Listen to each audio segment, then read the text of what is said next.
She doesn't belong here. Put her back in coach." That's what the flight attendant snapped across the cabin of first class, his voice slicing through the quiet like a cold wind. Every head turned, some subtly, others with bold curiosity, toward the only black woman in the section. No pause, no hesitation, just a blunt command delivered with the authority of a uniform and a badge. Her boarding pass? Verified. Her seat? Paid in full. But the moment they saw her skin, none of that mattered. Not a single passenger spoke. Not one intervened. She sat there with grace, composed and silent, but the eyes surrounding her screamed judgment. It was as if her presence cracked the illusion of exclusivity, like she had trespassed into a world that wasn't meant for her. But what they didn't realize, what none of them could have imagined, was that the woman they tried to displace held more influence than any of them. This isn't just a story about bias. It's about what happens when power looks different than expected, and no one recognizes it. If you're already drawn in, hit like, subscribe, and let us know in the comments. What moment hit you hardest? And where in the world are you watching from? The hum of the engines was soft and steady, a background rhythm beneath the hush of luxury. Golden sunlight drifted through the terminal glass, touching the plush cream leather of first-class seats with a gentle warmth. Alyssa Monroe, formerly Naomi Johnson, stepped onto the plane, not to impress, not to prove anything, but because she belonged there. She had earned it. Her movements were intentional, never rushed. She wore a pale ivory blouse beneath a tailored charcoal blazer, her trousers neatly pressed. Low black heels carried her forward without a sound. A hint of sandalwood trailed behind her, elegant, unintrusive, present. Her carry-on was compact, placed carefully beneath seat 3A by the window. She settled in and let out a quiet, almost invisible breath. After a week of investor meetings, legal briefings, and flights between 3 cities, this was her first real moment of peace. She flipped open her tablet, half skimming the notes more out of habit than necessity. Outside, clouds slowly gathered against a soft blue sky. She didn't notice him at first. Lucas, formerly Brad, the flight attendant, striding down the aisle with a kind of righteous certainty. He stopped beside her, arms folded tightly, jaw stiff with unspoken judgment. "Ma'am," he said briskly, "I think you're in the wrong seat." Alyssa looked up. Her expression remained calm, neither surprised nor offended. "This is 3A, right?" "Yes," Lucas replied, his gaze flicking beyond her. "But I believe you're supposed to be farther back. Maybe row 20 or so, coach section." Alyssa reached into her handbag and handed him her boarding pass. "It says 3A, first class." Lucas gave it a cursory glance, then gestured back toward the aisle. "Let's not make this harder than it needs to be," he muttered. "We have a full flight. No need to create a disruption." Alyssa's voice remained level, deliberate. "Is something wrong with my ticket?" Lucas hesitated, then raised his voice slightly, just enough to be heard by nearby rows. "This seat isn't yours. Please don't make other passengers uncomfortable." A man across the aisle shifted awkwardly.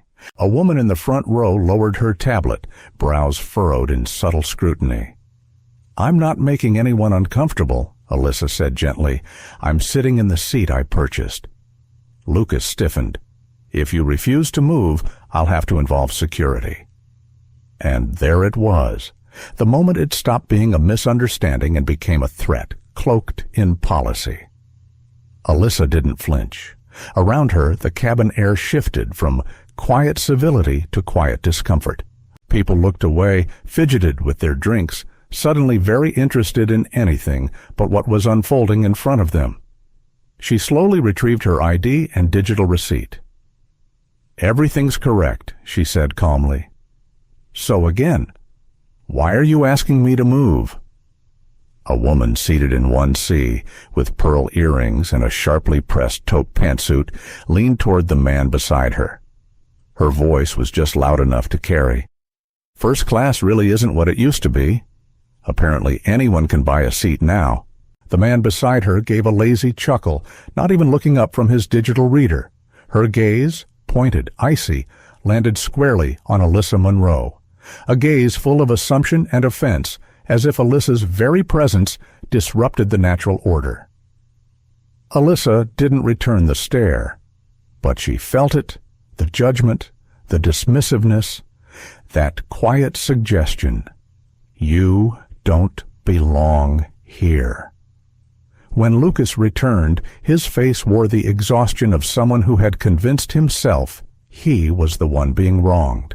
Gone was the thin layer of customer service. In its place was the clipped precision of someone drunk on authority. "Ma'am," he said, his tone tight and sharp, "this has gone on long enough." Alyssa opened her mouth to respond, calm as always, but he cut her off mid-breath, his voice now intentionally louder, ensuring more ears tuned in. "Enough," he snapped. "You're making this more difficult than it needs to be. I have actual guests to attend to, real guests." That word, real, hung heavy in the air, a slap dressed as a sentence. The cabin froze. The man in 3B adjusted uncomfortably. The woman in the beige suit smirked slightly, satisfied. Alyssa lifted her eyes slowly, meeting Lucas's face with quiet resolve.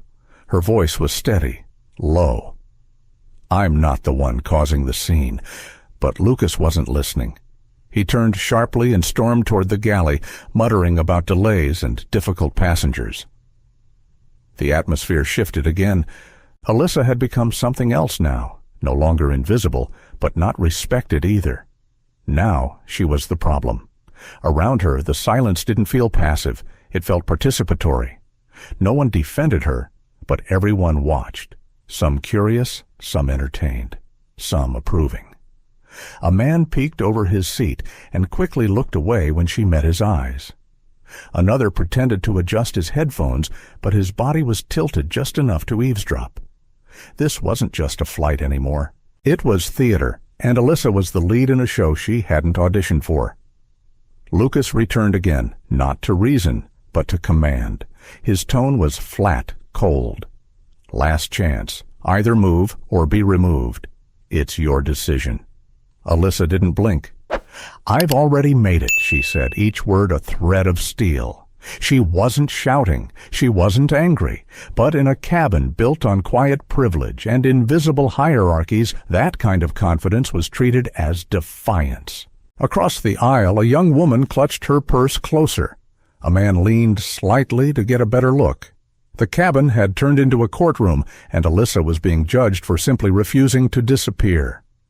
Lucas gestured toward the back, where another attendant now hovered, uncertainly. "Do I need to call the gate? Because if I do, you're not flying today." Alyssa tilted her head, calm, measured.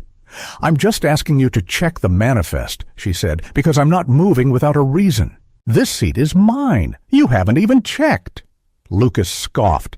"I don't need to check. I know what I'm seeing." The message was clear. She heard it. Everyone did. She didn't break eye contact. Let the moment stretch. And then a voice rose from 2 rows ahead. "Excuse me," said a man in a blazer, twisting in his seat. "Can we get going already? Some of us have connecting flights." A murmur of agreement rippled through the cabin. The frustration had turned, not toward the one enforcing the injustice, but toward the woman resisting it. Lucas gestured toward the front. "See? You're holding everyone up." Alyssa kept her eyes locked on him. "If I asked someone else to move without checking the list," she said, "would you still call it protocol?" Lucas didn't answer. He turned his body slightly, angling his voice toward nearby listeners. "This section is reserved for passengers who meet our standards." The words didn't need to be loud. Their sharpness did all the work. It wasn't a slip of the tongue. It was practiced, deliberate. A tool to draw a line that had already been quietly drawn the moment Alyssa Monroe stepped onto the aircraft and dared to occupy a space they didn't expect someone like her to belong. She heard the weight in Lucas's words. So did the rest of the cabin. And yet, silence. Not a gasp, Not a whisper of protest. Just the cold, familiar hush of people choosing comfort over conscience. In 1C, Margot Ellis stiffened, but her eyes remained trained out the window. Across the aisle, a man blinked, adjusted his seatbelt, and opened a business magazine he clearly didn't care to read. No one said a word. They didn't need to. Their silence spoke loudly enough. Alyssa stood her ground. Her hands rested calmly by her sides, her expression unreadable. Her shoulders were squared, her breath steady. She didn't speak, not because she lacked words, but because she understood the power of restraint. Near the galley, just behind Lucas, a younger flight attendant lingered. Elena, the newest member of the crew, had witnessed every moment. She had heard every charged word, seen the shift in posture, felt the cabin thicken with quiet tension. Her hand hovered over her tablet. The manifest was glowing softly. Standby mode. Alyssa's name was clearly listed under 3A. And still Elena said nothing. Her brows furrowed. Conflict played behind her eyes, but after a long, uncertain pause, she looked down, exhaled softly, and stepped behind the curtain, choosing silence over disruption. Alyssa saw her, saw the hesitation, the retreat, the familiar weight of discomfort mistaken for justification. But she didn't react. She turned back to Lucas, her voice low but unwavering.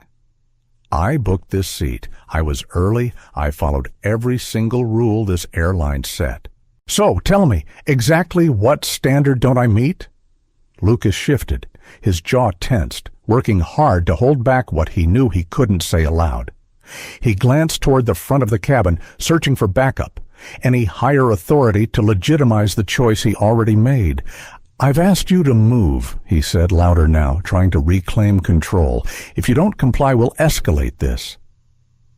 Alyssa slowly folded her arms.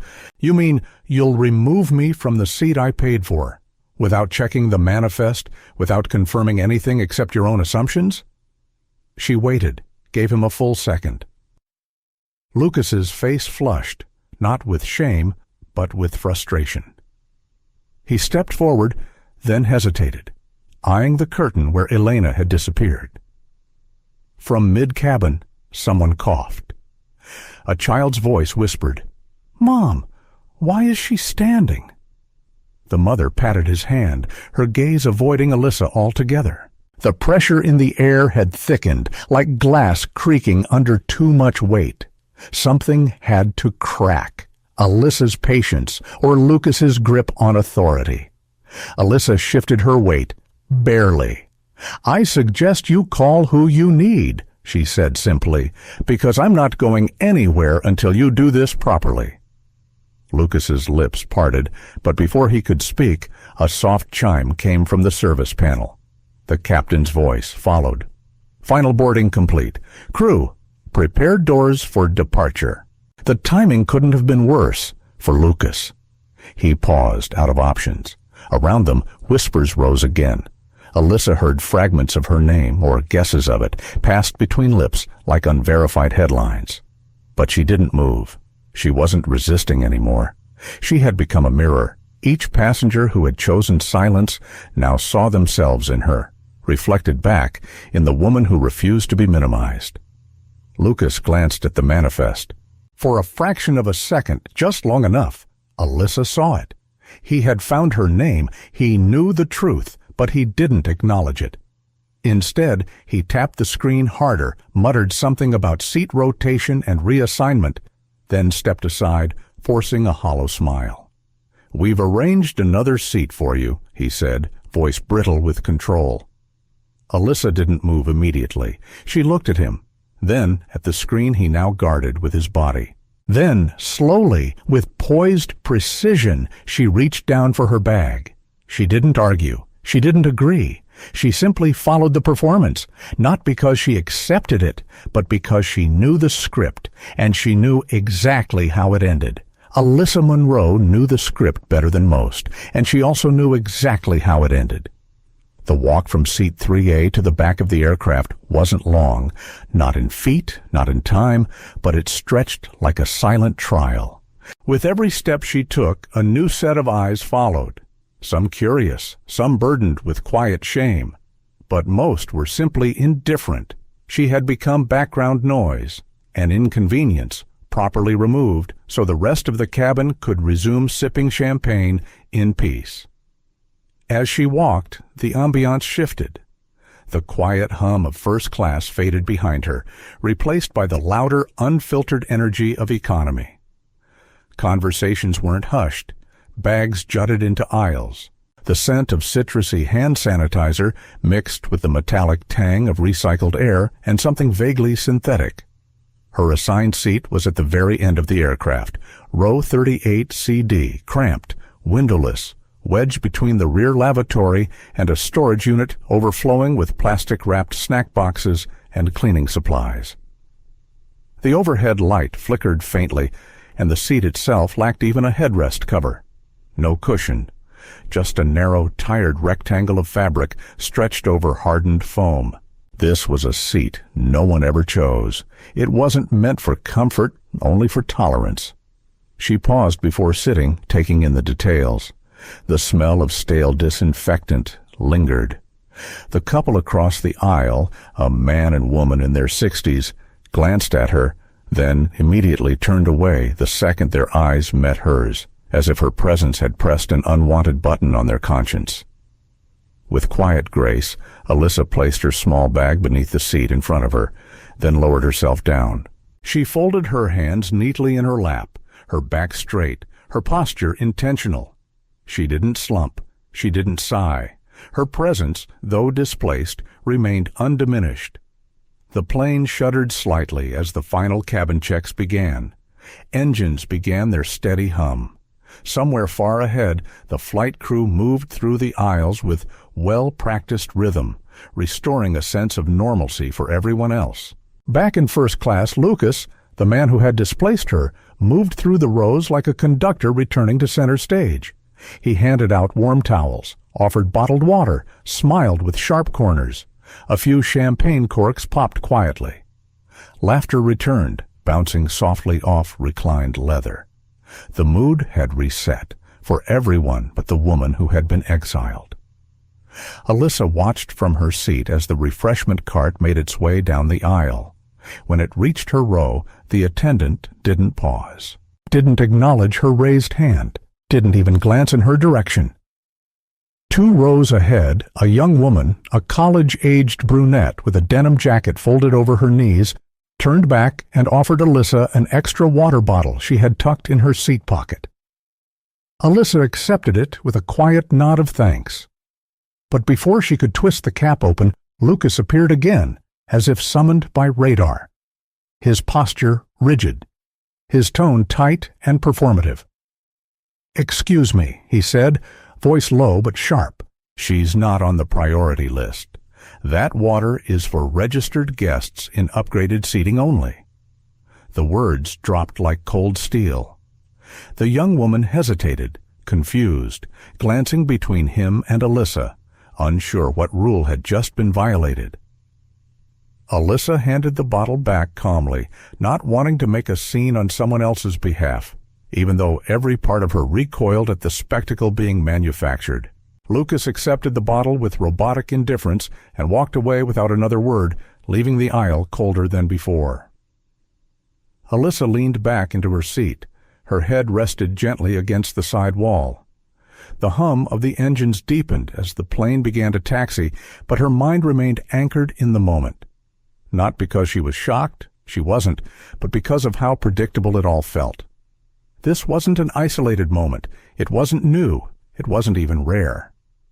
It was the same choreography she had seen play out before, at boardroom tables, on gala stages, in hotel lobbies, in job interviews. Her presence accepted only when explained, her value acknowledged only when proven beyond all doubt. The worst part wasn't the insult, it was the precision of the insult. How each slight was delivered with just enough professionalism to shield it behind policy, behind courtesy.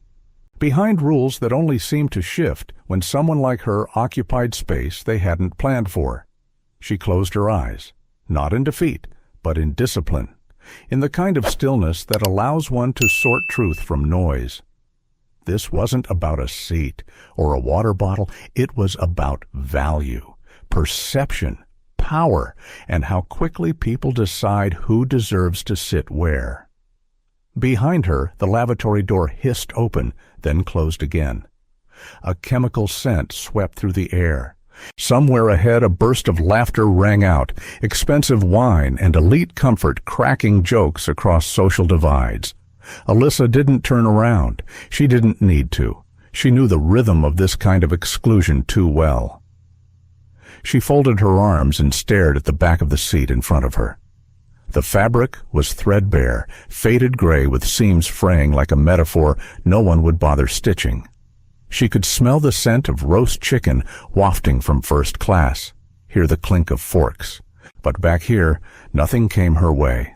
No meal, no tray, no smile, not even a glance. It was as if she had been erased from the manifest altogether. She stayed still, hands gently folded, eyes forward, composed, but not complacent. The refreshment cart passed once more. Again, no pause. She waited a beat. Not because she expected kindness, but because she still believed in clarity. Then, with calm precision, she spoke, not loud, not hostile, just present. "Excuse me. May I ask about the meal service?" "Excuse me," Alyssa Monroe said, her voice measured and even. "May I ask about the meal service?" Before the other attendant could respond, Lucas was already turning. He stepped in like someone enforcing boundaries, not offering service. "Meal service is only for our first-class passengers," he said. The words were dressed in professionalism, but his tone carried something sharper, something meant to sting. Alyssa didn't blink, didn't raise an eyebrow. Her voice remained composed. "I booked first class," she said. "I was moved without consent." Lucas tilted his head, a tight smile playing on his lips, not of amusement, but of dismissal. "Well," he said loudly enough for nearby passengers to hear, "that's not the seat you're in now, is it?" Then, louder still, as if addressing the entire row, "We don't prepare extra meals for passengers seated in the wrong cabin." The words landed like a deliberate cut. They weren't just about food. They were about placement, status, punishment, an invisible line drawn across the plane, and she had been told, with ceremony, which side she now belonged to. Alyssa could feel the shift. Heads tilted slightly, not in empathy but curiosity. Another moment of quiet spectacle. She didn't respond. She didn't need to. She leaned back into her seat, jaw set, heart steady, not furious, not shocked. Just quietly appalled at how well cruelty could be dressed up in airline policy. 2 rows back, a child's voice broke the silence, soft, hesitant. "Mom," the little boy whispered, "why are they being mean to that lady?" A pause, the kind that says more than words ever could. "I'm sure there's a reason, sweetheart," the mother replied, her voice low, not to reassure, but to avoid attention. That, Alyssa realized, was the pattern. When injustice appeared in public, it wasn't denied. It was justified, even to children. She blinked once, slowly, adjusted her seatbelt, took a sip from the small cup of water she'd managed to keep. The taste was stale, plastic, and altitude. Above her, the lights dimmed gently, the sign that this section of the cabin should begin winding down. Quiet time. Reflection time. The clinking of silverware and glass still floated from beyond the curtain. Up there, they believed in order. Back here, passengers learned to endure it. Alyssa considered speaking again, but what was the point? Lucas had already declared his stance. The passengers around her had declared theirs too, with silence. Even those who had looked uncomfortable before had now moved on. Some slept, others stared at screens, headphones plugged in, minds carefully tuned to anything that didn't require moral attention. That was part of the training. Look away, and it becomes someone else's problem. Across the aisle, a man in his 50s gave Alyssa a glance that lingered, just a little too long to be casual, not long enough to mean anything. His brows furrowed, lips pressed tight, but he said nothing. She didn't expect him to. She had long since stopped expecting courage from strangers. Her hands remained still, resting lightly over the edge of her armrest. Fingernails neat, fingers relaxed. She was being denied something she had earned in plain view, and no one interrupted it. The cruelty was quiet, efficient. That's what made it dangerous. She leaned back once more, eyes closing, not to sleep, but to steady herself, to keep her dignity from cracking under the weight of this small, practiced humiliation. Moments later, Lucas passed her row again, slower this time, scanning the cabin. He didn't stop. He didn't meet her eyes. He just moved on. The same way institutions move on, after harming someone they never expected to matter. Alyssa opened her eyes, watching his back fade toward the front of the aircraft. She didn't need a scene. She didn't need validation. But the air around her felt stale, and not just because of the galley or the lavatory nearby. It was something heavier, a weight pressing against her ribcage, a deliberate erosion of dignity, shaved away through policies, tone, and neglect. She had stayed quiet longer than she should have, not from fear, but from calculation. And now it was clear.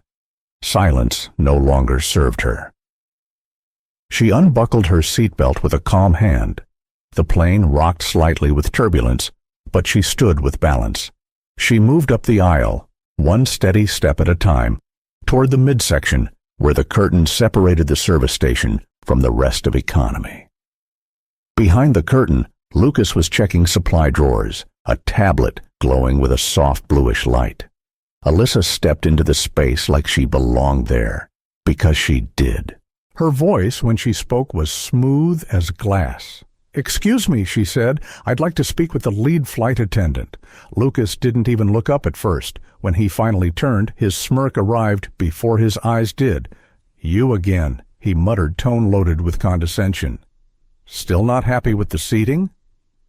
Alyssa kept her voice even. "I asked to speak with the crew supervisor." Lucas gave a short, dry laugh, the kind meant to draw invisible lines in the air. "You think this is some kind of negotiation?" he scoffed. "You're lucky we let you stay on board." Alyssa blinked once. No rush, no flinch. "I paid for my seat," she said.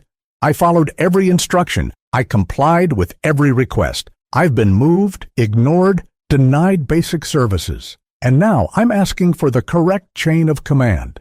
Lucas leaned against the counter, arms crossed like a gatekeeper protecting a throne. "You think you're someone important?" he asked, voice just loud enough for nearby passengers to overhear. "You think we're going to rearrange our process just because you don't like it?" The disdain wasn't hidden anymore. It had taken its mask off. Alyssa didn't rise to match his tone. She didn't need to. "I think professionalism matters," she said, "and I think more people are watching than you realize." Lucas rolled his eyes. "People are trying to enjoy their flight," he muttered. "Not everything has to be a political statement." Alyssa tilted her head. "No," she said calmly, "but mistreatment always is." Lucas didn't even glance up at first.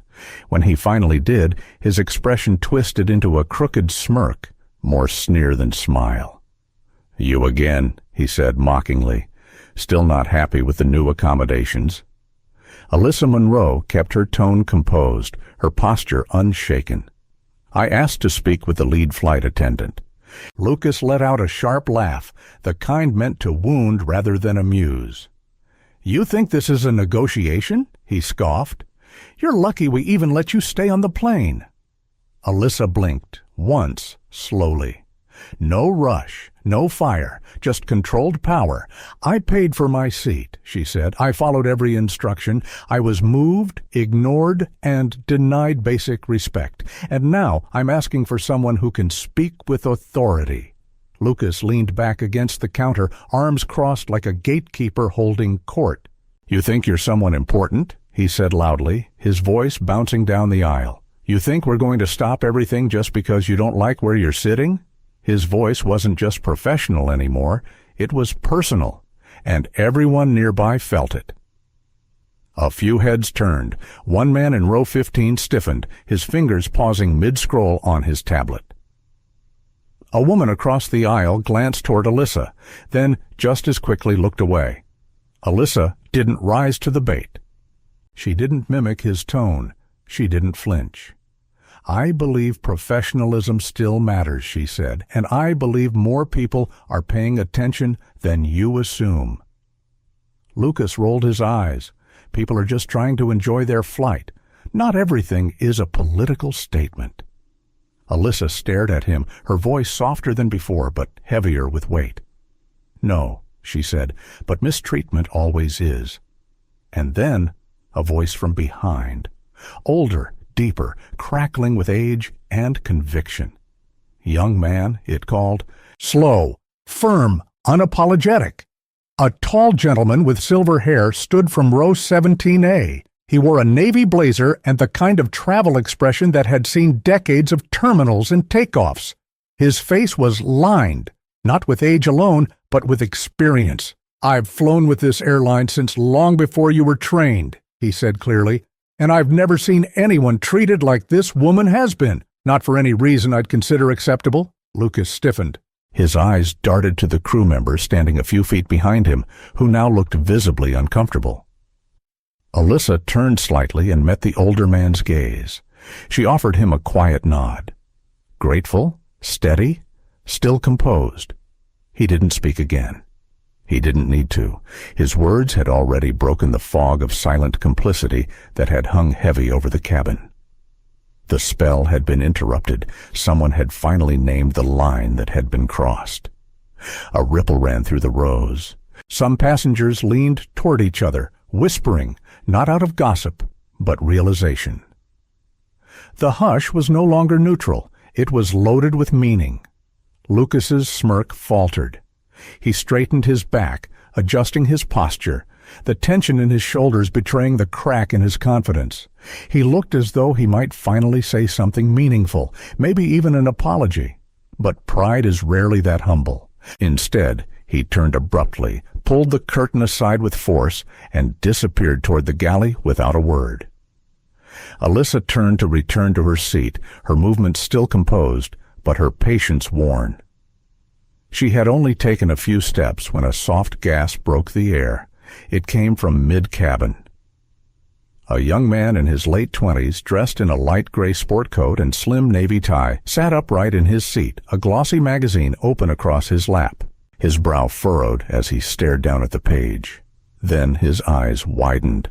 He looked up, voice rising with sudden urgency.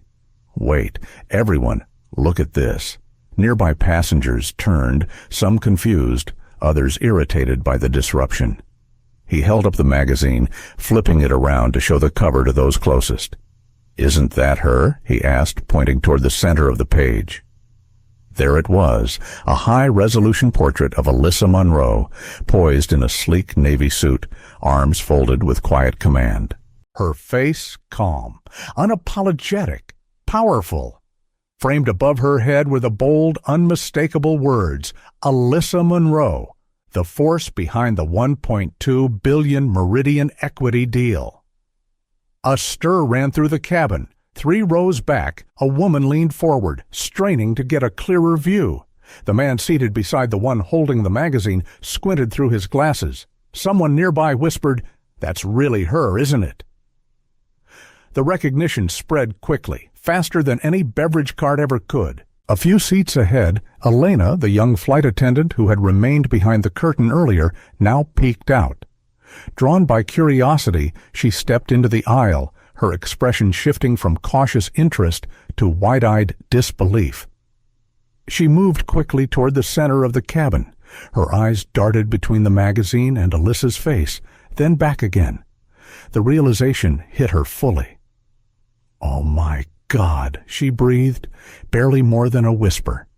That's her.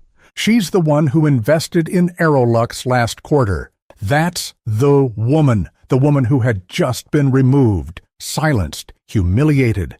Passengers looked at each other, their expressions shifting, some from confusion to guilt, others from arrogance to awe. "She bought 18% of the company," someone muttered near the back. "I think she's on Forbes' power list," another added. The ripple became a wave. Alyssa remained still. She didn't speak. She didn't confirm. She didn't deny. She simply existed, calm, undisturbed, letting the truth reveal itself without her help. Elena, the younger flight attendant, froze mid-step. Recognition spread across her face like wildfire, widening her eyes, stopping her breath. "Oh my God," she whispered under her breath. That's her. That's the new executive, the one who bought into Altura Air." Several passengers turned toward one another, their expressions rapidly shifting, from casual indifference to a kind of stunned, collective realization. A man in a designer hoodie leaned across the aisle, whispering, "She's the one who just acquired 18% of Altura last quarter." Another, eyes still fixed on the magazine, added, "Didn't they just name her the most powerful private equity investor of the year?" As recognition took root, so did discomfort. Something deeply wrong had happened, and almost everyone on board had watched it in silence. Elena stepped closer to Alyssa Monroe. Her voice, though quiet, carried a different weight now, a tremble of regret threaded through professionalism. "Ms. Monroe, I'm so sorry. I didn't realize—" Alyssa raised her hand gently. Not in anger, just enough to halt the tide of apologies that hadn't come when she was simply a black woman in seat 3A. "It's fine," she said softly, but her tone was not forgiving. It was final. "Now you do." The man with the magazine, Tyler, the young professional in row 19, looked visibly shaken. He stood up slowly and turned toward her. "Ma'am, I don't even know what to say," he stammered. "The way you were treated. If I had known—" His words trailed off. Guilt tightened his face. Alyssa offered no comfort, no absolution. She wasn't here to make anyone feel better. This wasn't a scene for forgiveness. It was a moment of revelation. The truth, once visible, didn't need to shout. It only needed to be seen. Passengers who had earlier buried their faces in magazines and screens now stared openly. Their expressions varied: unease, shame, stunned recognition. Some shifted in their seats. Others avoided her gaze, embarrassed by their own earlier silence. Alyssa turned slightly, letting her eyes drift across the cabin, not to make contact, but to acknowledge them all at once. She wasn't looking for empathy. The magazine had already spoken for her. Far ahead, in the galley, Lucas reappeared, still carrying a tray of coffee, his step brisk with forced efficiency. He hadn't heard the shift. He didn't see the ripple, but he felt the silence. He stopped, his body locking mid-step as every face turned toward him. Too many eyes, too much awareness. And then he saw it, the magazine. His eyes followed the thread of attention and landed on the glossy cover being passed hand to hand. His lips parted, but no sound came out. He stood frozen, tray trembling faintly in his grip. The weight of the moment crashed over him like unexpected turbulence. Not from the plane, but from truth. It had arrived faster than policy, louder than protocol, and it had taken the shape of the very woman he had tried to erase. Row by row, passengers clutched the magazine for a moment longer. They weren't just reading the headline anymore. They were absorbing the full implications of what they'd allowed to unfold in front of them. Alyssa hadn't moved. She had returned to her seat not in defeat, but in deliberate, quiet command. Her posture unchanged, her face unreadable, her presence now reframed by truth, no longer needed defending. She didn't gloat, she didn't smirk. She simply existed, seen. The whispers that had once sounded like judgment now turned into stunned murmurs. And those murmurs gave way to stillness. Elena, cheeks flushed with shame, moved swiftly past the curtain, disappearing into the galley. The first-class curtain remained slightly parted. Through it, Alyssa could see faces peering back, pale, uncertain, some remorseful, others merely shocked. The man who had earlier pretended to scroll through his e-reader now stared at his watch, refusing to meet her gaze. Margot Ellis, the woman in the beige pantsuit, clutched her handbag tighter. Her lips were drawn into a hard, defensive line. A hush had settled over them, not just because they now recognized her name, but because they understood what that name represented. They hadn't just watched a woman be humiliated, they had watched a leader be reduced to an inconvenience. And they had said nothing. But the reckoning wasn't confined to the cabin.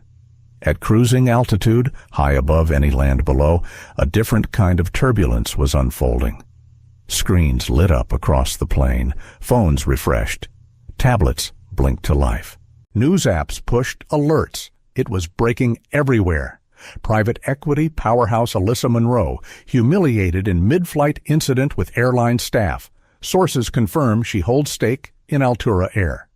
In real time, the story spread. Investors reacted, analysts scrambled, social media exploded. Within 45 minutes, Altura Air's stock had dropped 12.3%. Headlines multiplied by the second. Commentators called it a brand disaster.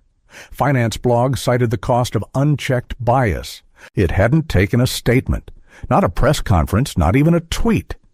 The truth had moved faster than any PR team could spin it. In row 19, Tyler was now glued to his screen, swiping through headlines. His mouth hung slightly open. "It's everywhere," he muttered. "Bloomberg, CNBC, Twitter's on fire." All around him, passengers read not just a news story, but a mirror. One woman leaned toward her teenage daughter. "She's her," the girl whispered. The mother nodded, her voice low. "We treated her like someone who didn't matter, because we didn't know who she was." But Alyssa knew. She knew that recognition shouldn't require reputation, that dignity shouldn't be conditional. And now the entire cabin knew it too. "It's everywhere," Tyler muttered, eyes still glued to his phone screen. "It's already on Bloomberg, CNBC. Twitter's exploding." He wasn't talking to anyone in particular. The words just fell from his mouth like a truth too big to keep in. Across the aisle, a young woman leaned toward her mother, her voice hushed and shaken. "Did we really treat her like that? And she's her?" Her mother nodded slowly, her voice thick with the weight of realization. "We treated her like that," she said, "because we assumed she wasn't." Behind them, in the next row, a man shifted in his seat, then leaned slightly forward, rubbing his hands together. "We just saw her as a problem," he muttered to no one. Not a person. The mood in the cabin had transformed. Lucas, who had once moved through the aisles like a man backed by power and protocol, now returned to the galley without a word. His hands trembled slightly as he wiped at a clean counter, pretending crumbs needed clearing. There were none. But he needed something, anything, to focus on, besides the reflection of his actions now written across the faces of nearly every passenger on board. Alyssa Monroe remained seated, eyes forward, her gaze fixed on the clouds drifting past the window. The golden hue of cabin lighting cast her profile in soft relief. She didn't speak. She didn't need to. Her silence had become its own kind of statement, one heavier than any confrontation, one that lingered in the space between those who had looked and those who had looked away. Now the passengers sat stiffly, many with their shoulders drawn inward. A few cast tentative glances in Alyssa's direction, others didn't dare. Guilt had settled like fog, dense and inescapable. Lucas's once confident voice had disappeared. His presence now felt like absence. The quiet in the cabin wasn't peaceful. It was penance. Alyssa reached down calmly into her bag and pulled out the same notebook she had brought on board, the one she had flipped open earlier out of a habit. She opened it again with deliberate care and, without glancing around, wrote a single word at the top of the page. She didn't need to speak it aloud. A few rows away, a woman in her 40s broke the silence around her conscience. She leaned toward her husband and whispered, "We watched it happen. Every moment. And not one of us said a damn thing." Her husband gave a slow, single nod, then looked down at his shoes. It was no longer about who Alyssa was. That part was obvious. Now the weight sat in what they had assumed and what they had chosen to ignore until someone told them she mattered. The plane began its slow descent. The air in the cabin took on a reverent stillness. It wasn't the usual landing silence. It was a different kind of quiet, one that recognized something had broken. No one rang their call button. No one asked for water. Conversations had dropped to whispers or disappeared altogether. These were no longer just passengers. They were witnesses to the aftermath of their own inaction. Alyssa remained in row 38, the seat no one ever chose. Not because it was comfortable, it wasn't, but because, after everything, it had become the most honest space on the entire plane. Her tablet remained untouched. The notebook now sat atop it, closed again like the final page of a story that no longer needed footnotes.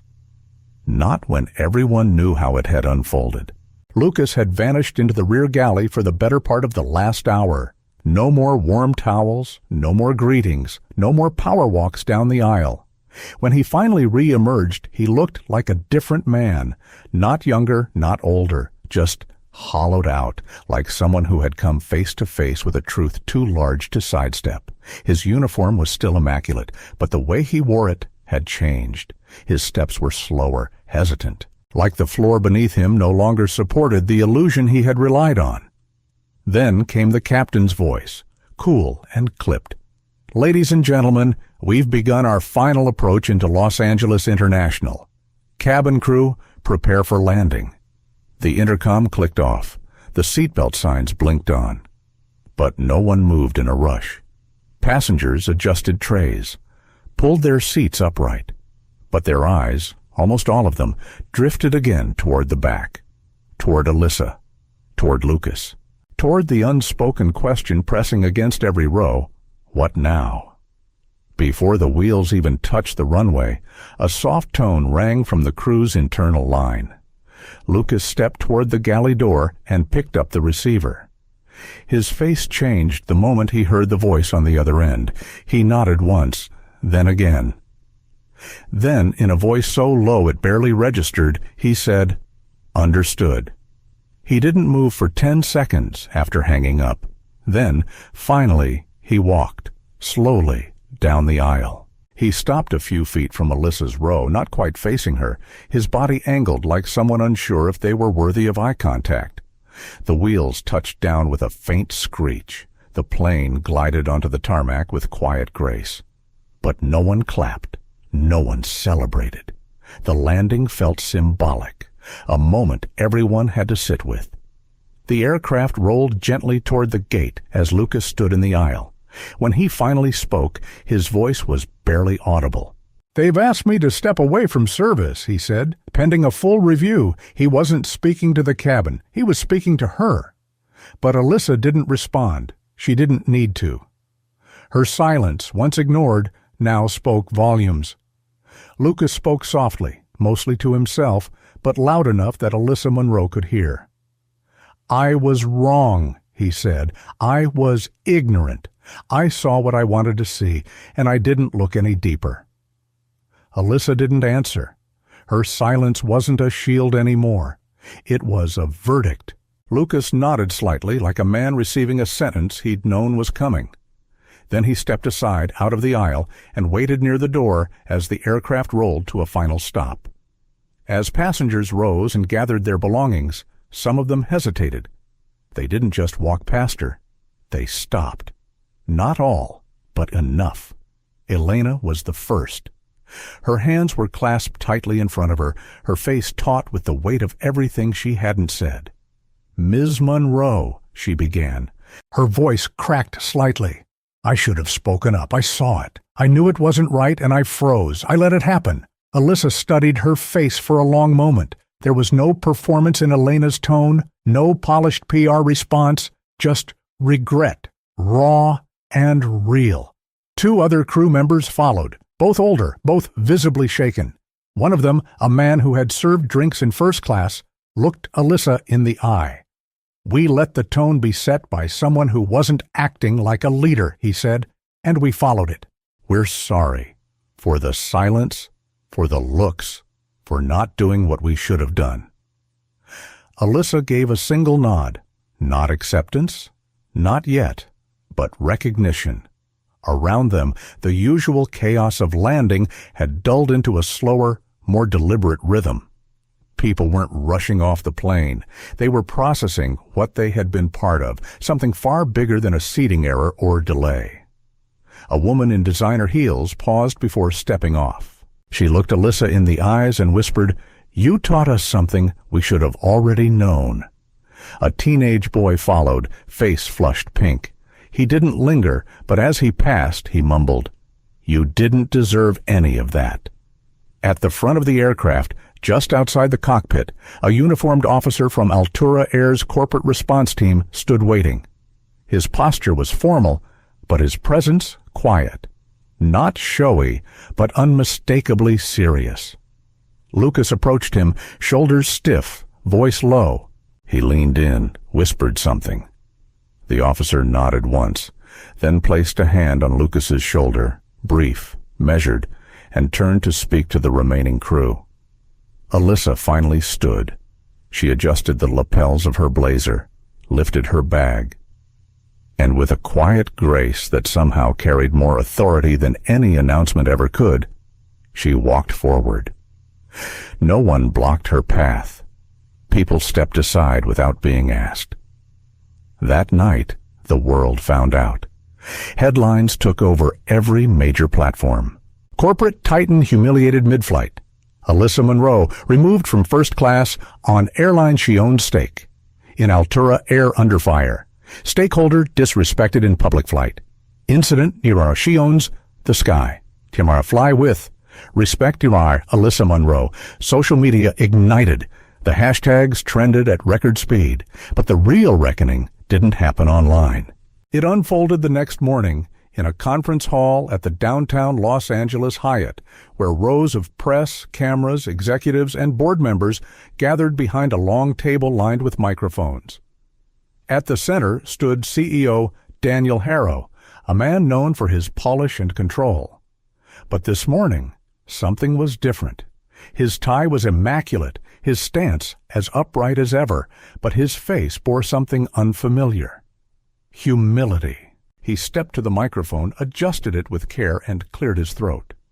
His voice, when he spoke, was quieter than usual, but firm. "What happened yesterday on Flight 227, he began, was not a misunderstanding. It was not an isolated incident. It was a failure, a human failure, a cultural failure, and, yes, a corporate one." He looked around the room, eyes meeting the front rows of journalists and internal staff. "We didn't just lose shareholder confidence," he continued. "We lost integrity. And we lost the trust of a woman who should have been welcomed, not dismissed." The room was so still you could hear the buzz of the cameras recording every word. Harrow went on. "Effective immediately. Every member of our flight staff, from crew to senior leadership, will undergo comprehensive anti-bias and inclusivity training. Not a seminar, not a checkbox, a rebuild from the ground up." He paused. "This isn't just about money, this is about who we are as a company." He stepped back. A wave of murmurs began to ripple across the press rows, but then stilled the moment Alyssa Monroe stepped forward. She didn't need an introduction, she didn't need applause, she didn't even need a title slide. She walked to the microphone in a dark slate gray suit. her posture composed, her face calm, not triumphant, not bitter, just anchored. She waited a beat, looked across the room, and then she spoke. Alyssa Monroe didn't need a prepared speech. She didn't approach the podium for applause or validation. She stood there, composed, clear, not bitter, just grounded in truth. She looked out across the room at the dozens of faces now staring back, executives, press, crew, board members, and when she spoke, it wasn't loud, but it didn't need to be. "I'm not here for apologies," she began. "I'm not here for headlines or praise." She paused, not for effect, but for honesty. "I'm here because this was never just about me." The air tightened, not with discomfort this time, but with awakening. This is about the next black woman who steps onto a plane and is asked, without hesitation, if she's in the wrong seat. It's about the next teenager sitting in economy class, watching how adults treat each other and learning what's acceptable in silence. It's about changing what's considered normal. She let the silence stretch, not empty, but full. Full of realization, full of reflection, full of the slow, almost imperceptible shifting of minds. "I don't want special treatment," she continued. "I want equal footing." A beat passed. "I want to know that the next time a woman like me boards a flight, the crew sees a boarding pass. Not a threat, not a problem, just a passenger." No one clapped. No one dared break the stillness, because everyone knew they were hearing something they needed to sit with, not celebrate. Alyssa stepped away from the microphone without waiting for approval. She didn't need it. That afternoon, videos of the incident and its aftermath began surfacing.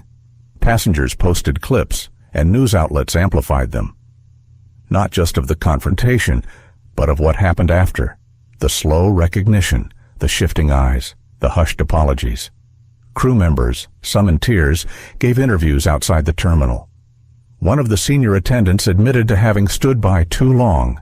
Elena, now visible in press clips, spoke of how her silence felt heavier than any word she could have said. And Lucas, no longer in uniform, stood beside a corporate attorney outside the terminal. His demeanor was subdued, his shoulders hunched. But when asked by a reporter if he had anything to say, he raised his hand slightly. "I don't blame anyone for what's happening to me," he said quietly. "I did what I thought was protocol, but it wasn't. It was bias. I saw what I was conditioned to see, and I was wrong. The words didn't undo what had been done, but they mattered because they were real." In the weeks that followed, Altura Air launched a new campaign. Not just polished ads and slogans, but meaningful changes. They partnered with civil rights organizations. They published updated diversity reports monthly. They implemented an anonymous reporting system for in-flight discrimination. It wasn't perfect, but it was a start. And in moments like this, starts matter. Meanwhile, Alyssa returned to her work. Quietly, powerfully. She didn't turn the moment into a brand. She didn't grant every interview. She didn't ride the wave of public sympathy. When asked, weeks later, by a young journalist what she hoped people remembered from that day, she said only, "I didn't yell, I didn't argue, I didn't push back." She paused, then added, "I just stayed in my seat." The reporter nodded, then hesitantly asked, "And what would you say to the next girl sitting there? The one being questioned? The one being told she doesn't belong?" Alyssa didn't hesitate. "Sit tall," she said, "and don't move just because someone tells you to." The headlines moved on, as headlines always do, but something had shifted. Not just in corporate handbooks or airline training slides, but in people, in how they looked at one another, in what they noticed, in what they no longer ignored. Not every injustice announces itself with fury. Sometimes it whispers. Sometimes it's dressed in civility. Sometimes it looks like policy. But on that flight, on that day, one woman didn't raise her voice. She just stayed present. And the world saw her more clearly than it ever had before. Sometimes change doesn't come with protests. Sometimes it doesn't even come with a headline. Sometimes change begins the moment a plane lands, and people finally see each other for who they really are.